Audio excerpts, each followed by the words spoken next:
In today's video, I'm going to explain to you exactly how to figure out how many calories you need to lose weight.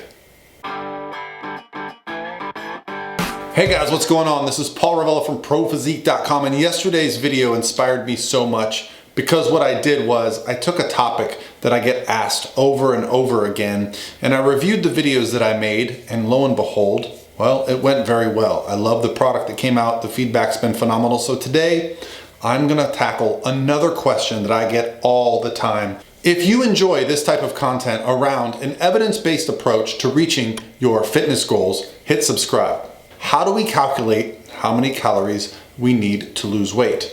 There's a couple big different ways. And if you don't have a lot of patience and you only clicked on this video to get some numbers to get started, well, I'm gonna help you out. If you go to ProPhysique.com, and I'll put it on the screen here, we actually have a calorie calculator that's based on many things, such as your basal metabolic rate, your age, your activity levels, and it's gonna give you some numbers. It's gonna give you some numbers on how to lose weight a pound a week, how to lose weight aggressively, how to bulk, all these things, right? But this is just a calculator based on a generalization. I'm gonna explain to you exactly how you can figure out the right number for you and make sure that you're able to lose weight, because a lot of us like to estimate. And ultimately what anyone looking at this video is thinking is, how do you know it's right for me? And this is what I do as a coach, is figure out this number.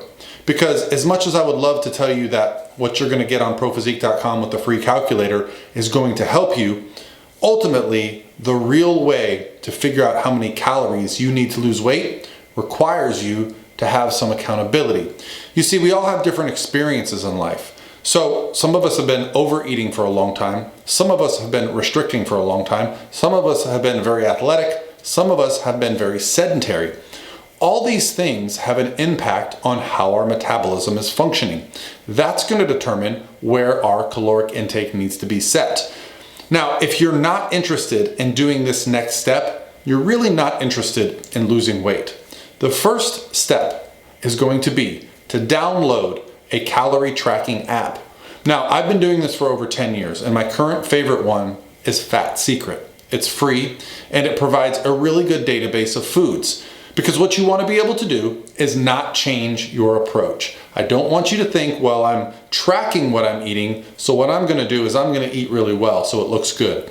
Get that out of here. Be honest with yourself. Eat the same way you've been eating for the last few weeks and months, but you just start plugging things in. Now, what this is going to do over the course of a week, you're going to start to see a calorie range. You're going to realize that some days you eat a little bit less, some days you eat a little bit more, but ultimately you're going to fluctuate around the same average. That's because our bodies are very good at homeostasis. They like to remain the same. Our body wants us to be in a position where we're not gaining weight, we're not losing weight, but we're remaining very much the same. Think of it as an air conditioner in your house. When you have the air conditioner set at 75 degrees, what happens if it goes up to 77? The air kicks on to cool you down. Just like with the heat, if you have the heat set at 75 and it gets too cold, the heat kicks on to bring you back up. This is how our hunger signals work in our body. You'll find that on days where you overeat will probably be followed up by days where you're pretty full throughout the day and you might just eat a little bit less. And this kind of balance goes on for a while. Well, what we can learn over the course of a week is, what is our average calorie intake? This is going to be the best way to determine what your weight loss calories should be. And ultimately, what you can also start to realize is that your macronutrient ratios are probably not ideal for your weight loss goals. So let's say after a full week of tracking your calories, you realize that you're taking in about 2,500 calories a day. This is a nice baseline number that you know if you eat 3,000 calories a day all week, you're probably going to end up gaining weight. But if you're able to eat only 2,000 calories a day for an entire week, well, you'll probably see the scale start dropping. And this is how we determine how to make adjustments.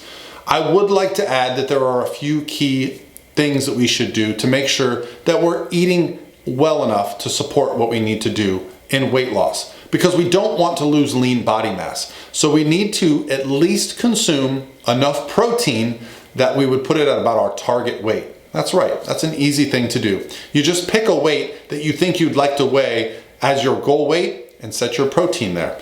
Let's say you're a 200-pound male and you'd like to get down to 180 pounds. Well, if you set your protein at 180 grams per day, that's a nice number. It's going to ensure that you're not losing lean body mass, that you're able to perform. Likewise, for women, we do not want to lose lean body mass. That sets us up for a lot of health issues later in life, and it also sets us up. It will also set us up for a poor diet rebound once we have reached our goal weight. You don't want to lose muscle. So that's just a nice baseline. So if you're at, let's say, 2,000 calories a day and you're hitting your protein target of around 100 to 200 grams of protein per day based on your goal weight, then you can fill the rest in with carbohydrates and fats. It doesn't really matter how much of each that you consume. You can base a lot of that on personal preference, as long as you are getting enough calories and ensuring that you're in a caloric deficit. Well, how do you know you're in a caloric deficit? Well, if you've done this properly and you've given yourself an honest response, you're going to see the scale start to move. You're going to see measurements start to change. You're going to see pictures look different. So give yourself some real accountability. Take pictures every week. Start taking some measurements. I like to use this measuring device. It's by Rydea. You put this around your waist. It cinches and it gives you a measurement of inches. You can use this around your waist. You can use that device all over your body to give you some real feedback on how things are changing. The next question I get once we calculate how many calories is, how do we create a caloric deficit? Okay, how much should it be? The common math that you're going to hear is that you should create a 500 a day calorie deficit to lose a pound of body fat a week.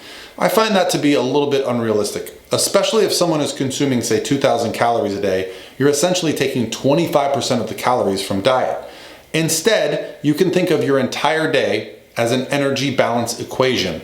You're going to eat throughout the day and be in a surplus of 2,000 calories, but your basal metabolic rate, your non-exercise activity, and these kinds of things are going to bring that energy balance back down. One way you can combat this and actually bring your energy balance into a negative or a fat loss would be to do some type of activity. Now, it can be cardio in the form of exercise, or a rhythmic activity like riding a bike or jogging, or it can simply be something like walking. Anything that allows you to burn calories is going to put you in a caloric deficit. This approach allows us to kind of adjust the plan based on what we prefer. Do you prefer to move more, or do you prefer to eat less, or do you just like to find a balance between those two to ensure you're moving towards your goals? Ultimately, fat loss is about sustaining a caloric deficit for a long enough period of time that your body is going to use that adipose tissue that you've stored for fuel. You do not need to always be in a caloric deficit to lose body fat. You can sustain a deficit for a few days at a time, a few weeks at a time, a few months at a time, but ultimately the goal should be to find a pattern that works best for you. There are many ways to ensure that you're able to continue dieting through fat loss, even when you get fatigued. Using things like carbohydrate refeed days, using approaches such as a diet break, or perhaps even a reverse diet where we start to gradually increase calories once we get to a place where we're happy.